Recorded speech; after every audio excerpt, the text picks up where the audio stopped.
Otoon si dheebodhuu didee carraan keenya addaan nu baasee kaa fageenyi jireenya.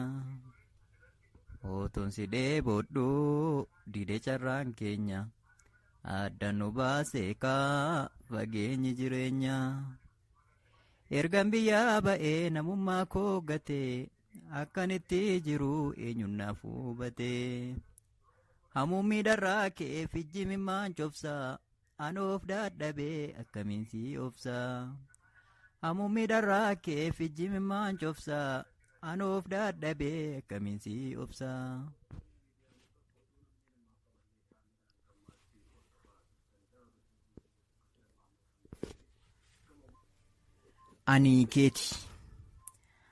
Ani keetii barsirraan fagaadhu bukkee koo sidhamnaan midhaan illee nyaadhu. Midhaan kophaa nyaadhu mi'aa fi hadhaasaa addaan hin baafadhu. Bishaan dhuguuf jedhee yommuun si yaadadhu liqimsuu dadhabee yommuun bulgaafadhu. Eenyutu sitti himaa akkan ta'u hunda jecha namaa fuutee garaa koo na gubda. Yaanni na dhuunfatee rifeensa in jira abjuudhaan si seen agaat micciira yommuun ka'u garuu hin jirtu na bira.